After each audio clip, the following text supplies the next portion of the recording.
I know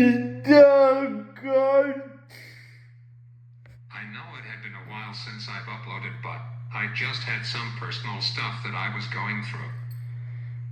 But I am so back and ready to cover the draft and free agency, and I have a few ideas for videos. But for this video, I am going to do a deep dive into this very tricky and complicated season for our Canucks. I am going to break it down into several sections. The normal stats, the ownership, the management, the coaching and the system, the media, the drama, the injuries, the good, off-season, the questions, the normal stats. Quinn Hughes led the team with 76 points in 68 games. Jake DeBrusk led in goals with 28. Kevin Lankinen led the team with 25 wins and a .902 save percentage. The power play was at 22.5%. And the ALFL PK that was for years, well, that was at 82.5%, easily top 5. The Canucks scored 233 goals and allowed 251. Minus 17 goal differential. The ownership.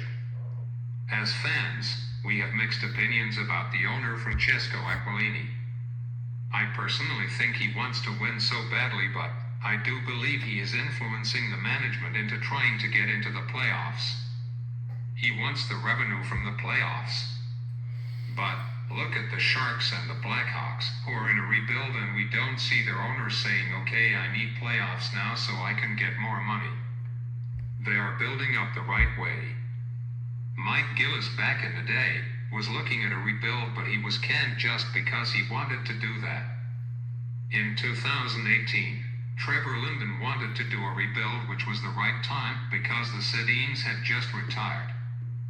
But Francisco said no, and then Trevor Linden stepped down.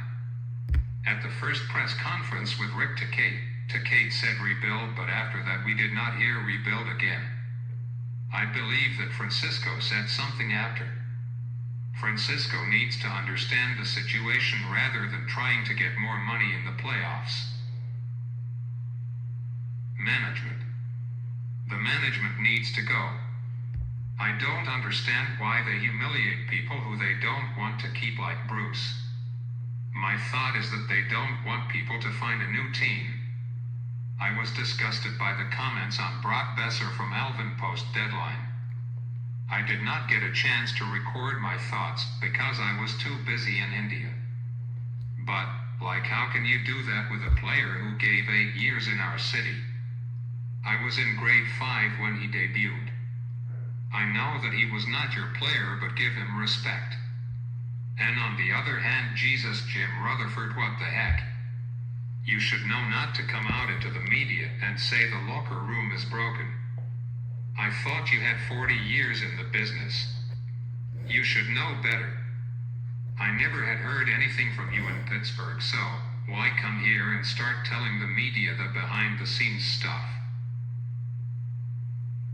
The coaching and the system. I personally hate the dump and chase system that Todd put in this season.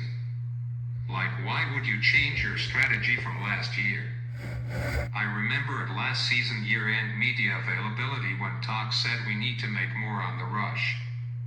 But I think that the Canucks only had scored less than 10 on the rush goals. Where were they on the rush? Did they even practice shooting on the rush? Rick Takate is not coming back, which is good for Peterson, who will have more flexibility to play east-west. The bad side is the Canucks will have 4 coaches since 2021 to 2022.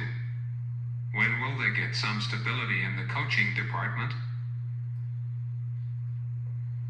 The drama and the media.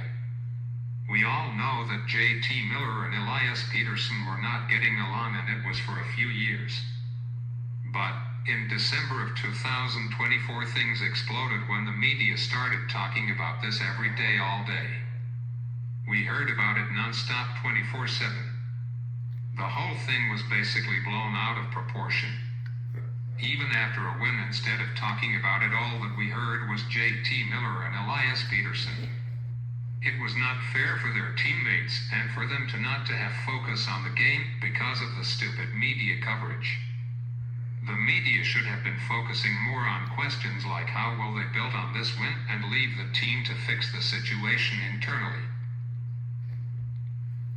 The injuries. The injuries bug came back again this season. It felt like every other game had someone leave the game because of injury. Some key injuries were Demko, Besser, Peterson and Hughes. What if they had Peterson down the stretch because he had been great for like 2 or 3 weeks before JT Miller injured him in New York?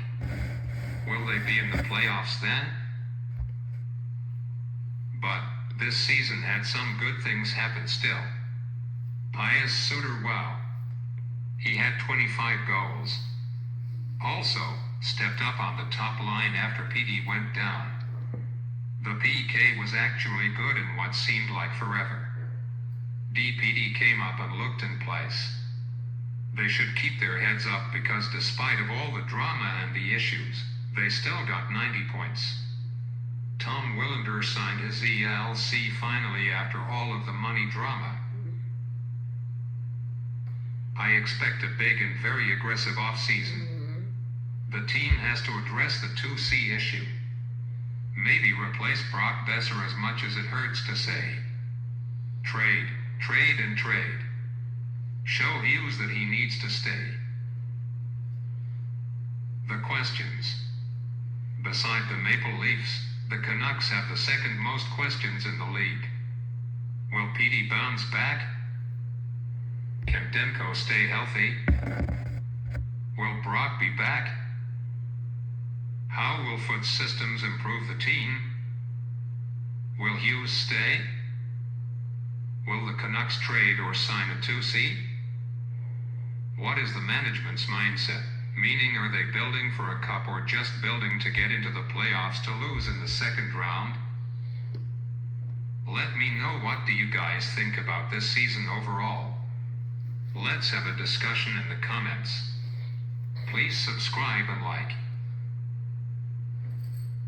Follow me at Canucks Sub 30,740 on Twitter, Instagram at Harsimran0 and on TikTok at Harsimran Pamar, where I do game previews in Punjabi during the Canucks season, dances and airplane spotting videos.